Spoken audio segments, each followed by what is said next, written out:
शहर लाहौर का था, मगर माहौल जैसे कोई पुराना ख्वाब हो, मध्यम और डर से भरा हुआ। कुछ दिन पहले एक लड़की लापता हुई, मगर ये कोई आम गुमशुदगी नहीं थी। हर कदम पर हकीकत की परतें उतरती गईं और अंदर छुपा झूठ अपनी भयानक शक्ल दिखाता गया। मेरा नाम अहमद रज़ा है। मैं एक तहकीकाती सहाफ़ी हूँ। सच्चाई खोजना मेरा पेशा है और झूठ को बेनकाब करना मेरा जुनून। इस बार मेरे हाथ जो केस लगा, उसने मुझे अंदर तक हिलाकर रख दिया। नाम महक फरीद, उम्र 26 साल, पेशा प्राइमरी स्कूल टीचर, लापता होने की तारीख 19 जुलाई, मकाम डिफेंस लाहौर। फाइल में ये मुख्तसर मालूमात थीं, मगर जैसे जैसे मैं आगे बढ़ा, उन चंद सूत्रों के पीछे कई चीखते सुलगते राज थे। मैं डिफेंस के एक पुराने मगर शानदार बंगले पर पहुंचा। गेट पर पुराना माली बैठा था, सर झुकाए। अंदर दाखिल हुआ तो एक अधेड़ उम्र खातून सफ़ेद शलवार कमीज में आंखों के गिर्द सियाह हल्कों के साथ मेरा इस्तकबाल कर रही थीं। आप शगुफ्ता बेगम हैं? मैंने अदब से पूछा। उन्होंने हाँ में सर हिलाया, मगर लब खामोश रहे। मैं उनके साथ ड्राइंग रूम में बैठ गया। कमरे में पुरानी किताबों की खुशबू थी और एक दीवार पर महक की तस्वीर टंगी थी, एक नर्म मुस्कुराहट के साथ। महक कब से लापता है? मैंने बराह रास्त सवाल किया। जुमे की रात पिछले हफ्ते। कह रही थी कि स्कूल के किसी काम से जा रही है, फिर वापस नहीं आई। फ़ोन बंद, किसी दोस्त को कुछ खबर नहीं। शगुफ्ता बेगम की आवाज़ में हल्का लर्जा था। पुलिस ने कुछ किया? रिपोर्ट दर्ज है, मगर आपको तो पता है लापता लड़कियों के केसेस कहाँ हल होते हैं। मैंने हाँ में सर हिलाया, मगर ये केस मामूली नहीं लग रहा था। अगले दिन मैंने महक के स्कूल का रुख किया। नूर फाउंडेशन स्कूल एक निजी इदारा था। महक वहाँ गुज़िश्ता 2 साल से पढ़ा रही थी। स्कूल प्रिंसिपल मिसेस जाहिदा ने मुझे खुशामदीद कहा। महक अच्छी टीचर थी, नर्म मिजाज, बच्चों में मकबूल, मगर कुछ दिनों से वो उलझी उलझी सी थी। मिसेस जाहिदा ने बताया। क्या उसने किसी से झगड़ा किया हो या कुछ अजीब बात की हो? मिसेस जाहिदा ने हिचकिचाते हुए जवाब दिया। एक शख्स अक्सर उसे मिलने आता था। हमने समझा वो उसका भाई या कज़न होगा, मगर एक दिन महक उसे देखकर बहुत घबरा गई। हमने पूछा तो कहने लगी, मेरा माजी है, अब जिंदगी से निकाल चुकी हूँ। ये पहली बार था जब महक के माजी का जिक्र हुआ। मैंने उस शख्स के बारे में पूछा, मगर नाम या शक्ल का किसी को इल्म नहीं था। शाम को मैं दोबारा शगुफ्ता बेगम के घर गया।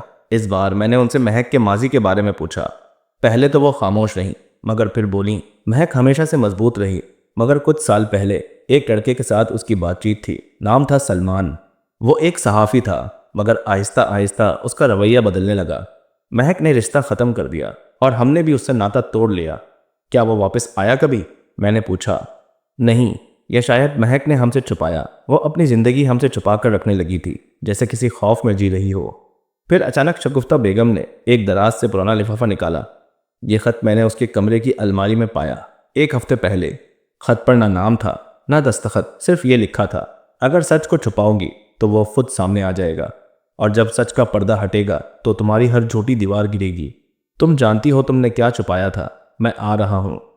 मेरी रीढ़ की हड्डी में सनसनी दौड़ गई। क्या महक किसी राज में मुलव्विस थी? क्या वो खुद फरार हुई या कोई उसे ले गया? और सबसे बड़ा सवाल, कौन था वो शख्स? महक के गुमशुदा होने के 5 दिन गुजर चुके थे। उसकी माँ के चेहरे से रौनक जैसे हमेशा के लिए छिन चुकी थी, और मैं एक ऐसे सच की तलाश में था जो हर लम्हा किसी नए झूठ में बदलता जा रहा था। पुराने खत के बाद मेरे जहन में सलमान का नाम गूंजने लगा था। एक गुमशुदा आशिक, कोई खतरनाक दुश्मन, या माजी की एक ऐसी परछाई जिसे महक भूलना चाहती थी। मैंने अगले दिन महक की करीबी दोस्त ज़ारा इफ्तिखार से मुलाकात की। ज़ारा एक हंसती मुस्कुराती लड़की थी, मगर जैसे ही महक का जिक्र आया उसकी आंखों में नमी छा गई। महक मेरा सब कुछ थी। वो अपने गम किसी से नहीं कहती थी, लेकिन मैं जानती थी वो कुछ छुपा रही है। क्या सलमान के बारे में तुम्हें इल्म था? मैंने बराह रास्त पूछा। ज़ारा ने चौंक कर मेरी तरफ देखा, फिर आहिस्ता से बोली। महक ने कभी नाम नहीं लिया, लेकिन एक दिन उसके मोबाइल पर एक नंबर से बार बार कॉल्स आ रही थीं। मैंने पूछा तो उसने कहा माजी का साया है और अब कुछ नहीं। मैंने वो नंबर मांगा। ज़ारा ने कुछ देर सोचा, फिर अपनी पुरानी डायरी से एक पर्ची निकाल कर दी जिस पर वो नंबर लिखा था। मैंने नंबर का पता लगवाने की कोशिश की और मालूम हुआ कि वो सिम किसी जाली शनाख्ती कार्ड पर निकलवाई गई थी। अब मामला मजीद पुरअसरार हो चुका था। उसी रात ज़ारा ने मुझे कॉल की। अहमद, तुम्हें फ़ौरन मेरे पास आना होगा। मैं बिना वक्त ज़ाया किए ज़ारा के घर पहुंचा। वो लाउंज में बैठी थी और उसके हाथ में एक USB ड्राइव थी। ये महक ने मुझे 1 माह पहले दी थी और कहा था कि अगर कभी वो गुम हो जाए या कोई गैर मामूली बात हो तो ये किसी काबिल एतमाद शख्स को देना। मैं समझती हूँ वो तुम ही हो। मैंने ड्राइव ली और अपने लैपटॉप में लगाई। फोल्डर का नाम था if something happens to me. Video शुरू हुई। महक एक अंधेरे कमरे में बैठी थी, चेहरा थका हुआ मगर आंखों में खौफ था। अगर तुम ये वीडियो देख रहे हो तो शायद मेरे साथ कुछ हो चुका है। मैं कुछ ऐसा जानती हूँ जो मैं बता नहीं सकती, लेकिन छुपा भी नहीं सकती। 3 साल पहले मैंने एक खबर देखी। लाहौर के एक अखबार में सहाफ़ी सलमान अंजुम खुदकुशी कर गया। लेकिन मैं जानती हूँ वो मरा नहीं, वो जिंदा है और मुझे ढूंढ रहा है। हमने मिलकर कुछ देखा था, कुछ ऐसा जो दुनिया से छुपा दिया गया, मगर वो सच अभी तक मेरे पास है और शायद इसीलिए मेरी जान खतरे में है। वीडियो वहीं रुक गई। मैं साकित बैठा रहा, दिमाग में जैसे धमाका हो गया हो। सलमान मुर्दा नहीं था तो फिर किसने झूठ बोला था, और वो कौन सा सच था जो इन दोनों ने देखा था। मैंने अगला कदम लाहौर प्रेस क्लब और पुराने रिकॉर्ड की तरफ बढ़ाया। 3 साल पुरानी फाइल निकलवाई जिसमें सलमान अंजुम की मौत की खबर छपी थी। सहाफ़ी सलमान अंजुम ने ज़ाती वजूहात की बिना पर खुदकुशी कर ली, बस इतना ही लिखा था, मगर कोई तफसील नहीं, ना पोस्टमार्टम रिपोर्ट, ना फैमिली का बयान। सब कुछ बहुत मुबहम था। प्रेस क्लब में सलमान के पुराने कुलीग रिजवान अहमद से मुलाकात हुई। सलमान, वो तो मर चुका है, बहुत अफसोस हुआ था हमें। क्या आपने उसकी लाश देखी थी? मैंने पूछा। रिजवान चंद लम्हे खामोश रहा, फिर आहिस्ता से बोला, नहीं, बस सुना था। जनाजा भी खुफिया रखा गया, तभी हमें शक हुआ था, लेकिन फिर सब खामोश हो गए। खामोशी एक ऐसा हथियार जो अक्सर सच को मार देता है। मैं वापस शगुफ्ता बेगम के घर गया। इस बार उनसे साफ सवाल किया, क्या आप जानती हैं कि महक ने किसी के खिलाफ कुछ देखा या रिपोर्ट किया था? वो चौंकी और आहिस्ता से बोली, एक रात वो बहुत परेशान आई। उसके हाथ में एक नोटबुक थी जिसमें कुछ तस्वीर चिपकी हुई थी। बोली, अम्मी, अगर कभी मैं कुछ कहे बगैर गायब हो जाऊं तो बस इस डायरी को महफूज रखना। मैंने वो नोटबुक मांगी। शगुफ्ता बेगम ने हिचकिचाते हुए मुझे वो डायरी दी। सफ़ा खोला और मैं दम बखुद रह गया। उसमें तस्वीर थीं। एक बड़े सियासी रहनुमा की एक कॉल गर्ल के साथ तस्वीर, किसी वकील की किसी के साथ खुफिया मुलाकात, और एक छोटा सा क्लिप जिसमें कोई पुलिस अफसर किसी नौजवान को धमकी दे रहा था। ये सब सबूत थे और इन सब के बीच एक चिट पर लिखा था, अगर ये मंजर आम पर आया तो ना मैं जिंदा रहूंगी ना वो जो ये सब करते हैं। वक्त जैसे रुक गया था। महक की नोटबुक में जो इंकशाफात थे वो सिर्फ धमाका खेज नहीं बल्कि जानलेवा भी हो सकते थे।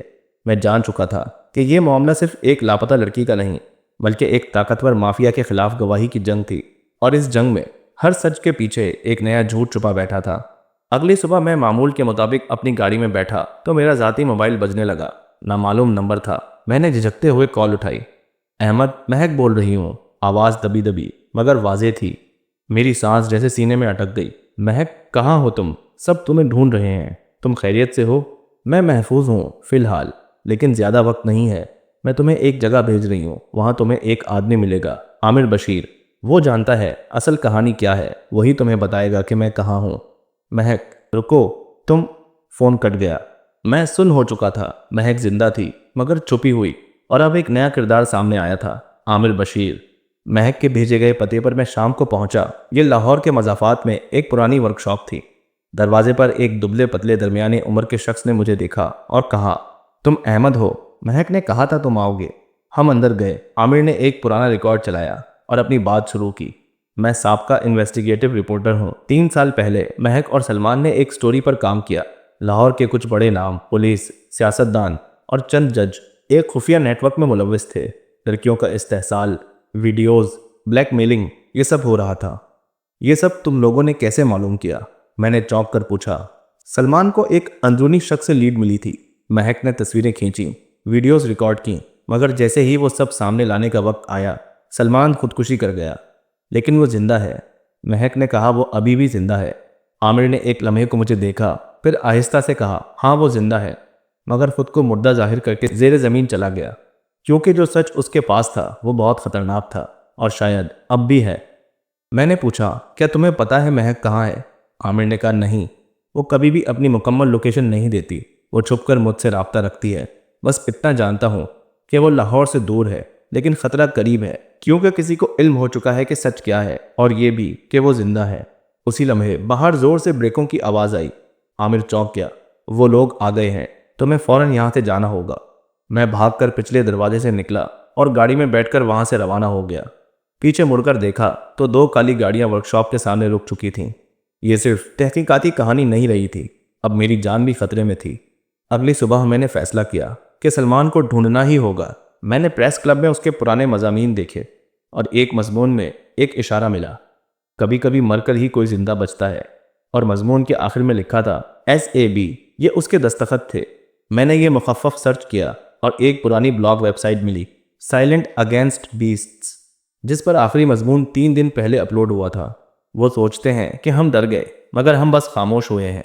मगर सच कभी भी सिर्फ खामोशी में नहीं रहता, वो लौट आया है और इस बार आखिरी खेल होगा। मैंने फ़ौरन साइबर क्राइम यूनिट के एक पुराने दोस्त वसीम से रब्ता किया और इस वेबसाइट के IP एड्रेस को ट्रेस करवाया। नतीजा हैरान कुन था। लोकेशन मरी, पंजाब। मैंने दिल में फैसला किया, अब बस और नहीं, मैं मरी जा रहा हूँ, महक को ढूंढने, सलमान को सामने लाने और इस कहानी को मुकम्मल करने। इस झूठ का पर्दा अब हमेशा के लिए चाक होना है। मगर एक सवाल अब भी मेरे दिमाग में गूंज रहा था, अगर महक को सच के लिए छुपना पड़ा तो क्या उसने खुद भी कुछ छुपाया? क्या वाकई वो सिर्फ एक मजलूम थी, या वो भी उस झूठ का हिस्सा थी जिसके पीछे हम सब सच तलाश कर रहे थे? मरी की पुरपेज सड़कों पर चलती गाड़ी के शीशे से बाहर धुंध और खामोशी का राज था, मगर मेरे अंदर एक तूफान बरपा था।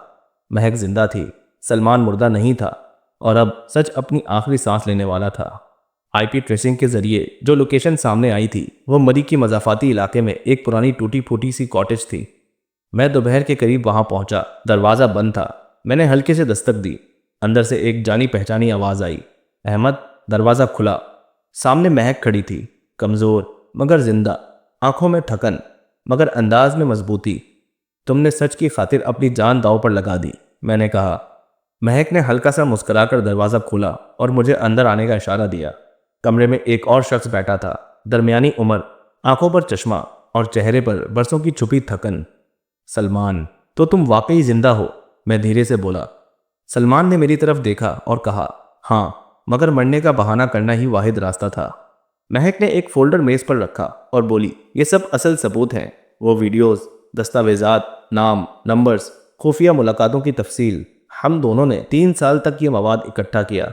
सलमान ने बात आगे बढ़ाई। हमने एक खुफिया नेटवर्क को बेनकाब किया। सियासत, अदलिया, पुलिस, मीडिया, सब इसमें शामिल थे। हमने सब कुछ जमा किया, मगर जैसे ही हमने इशाअत की तैयारी की, हमें धमकियां मिलने लगीं। और फिर तुमने मरने का ड्रामा किया, मैंने पूछा। हाँ, वही एक तरीका था बचने का। मैं ज़ेरे ज़मीन चला गया, मगर महक ने यह सब जारी रखा। वही असल हिम्मत थी। महक ने कहा, मैं जानती थी कि अगर मैं भी अचानक गायब हुई तो वो फाइल हमेशा के लिए दबा दी जाएगी। इसलिए मैंने एक जाल बिछाया, खुद को गायब करके तुम्हें इस कहानी तक पहुंचाया। मैं चौंक गया। तो तुम्हारी गुमशुदगी एक मंसूबा था, महक ने कहा। मैं जानती थी तुम सच के पीछे जाओगे और अब वक्त है कि ये सच दुनिया के सामने लाया जाए। मैं वो फाइल लेकर वापस लाहौर आया, मगर जब मैंने फाइल का मवाद मीडिया चैनल को देने का फैसला किया तो अचानक मेरे फ़ोन पर एक वीडियो आई। भेजने वाला नामालूम। वीडियो कैप्शन, अगर सच बोलेगा तो महक मर जाएगी। वीडियो में महक को एक अजनबी मकाम पर बांधा गया था। एक नकाबपोश शख्स उसके करीब खड़ा था। आवाज़ आई, अगर तुमने कुछ भी अफशा किया तो महक नहीं बचेगी। मेरी सांसें रुक गईं। क्या ये एक नया जाल था या कोई इस कहानी को हमेशा के लिए दफन करना चाहता था? मैं उलझन में था। सच या जिंदगी, सबूत या सलामती? सच जो महक ने बचाया था, क्या अब वही महक को खो देगा? मैंने फाइल एक नए नाम से इंटरनेट पर अपलोड कर दी, anonymousleaks.org। मैंने अपनी शनाख्त छुपाकर वो तमाम सबूत, वीडियोस और फाइलें आवाम के सामने डाल दी। और फिर 24 घंटों के अंदर न्यूज़ चैनल पर धमाका हो गया। लाहौर का सियासी नेटवर्क बेनकाब, मारूफ जज, पुलिस अफसर और MNA मुलव्विस, सहाफ़ी सलमान अंजुम जिंदा। मुल्क भर में हंगामा मच गया। और फिर एक रात महक का फ़ोन आया, मैं आज़ाद हूँ, शुक्रिया अहमद, तुमने वो कर दिखाया जिसकी हम में हिम्मत नहीं थी। मैंने सुकून का सांस लिया, मगर एक बात अब भी दिल में खटक रही थी। एक हफ्ते बाद एक लिफाफा मेरे दफ्तर के दरवाजे के नीचे से फेंका गया। लिफाफा खोला तो अंदर सिर्फ एक जुमला लिखा था, जिस महक को तुमने बचाया वो कभी मासूम थी ही नहीं। साथ में एक पुरानी तस्वीर थी। महक एक मारूफ सियासतदान के बेटे के साथ खड़ी थी किसी खुफिया तकरीब में, जहां वो तमाम लोग भी मौजूद थे जिन्हें वो बेनकाब करना चाहती थी। मैं पत्थर का हो गया। तो क्या महक सच को छुपाने का हिस्सा थी, मैंने दिल में कहा, या सिर्फ माजी का एक साया थी जो बाद में सच के खिलाफ खड़ी हो गई? या ये भी एक नया झूठ था? मैं आज तक नहीं जानता। बस इतना जानता हूँ, हर सच के पीछे एक ना एक झूठ जरूर होता है, और बाज़ औक़ात हम जिसे सच समझते हैं वो सबसे बड़ा झूठ होता है।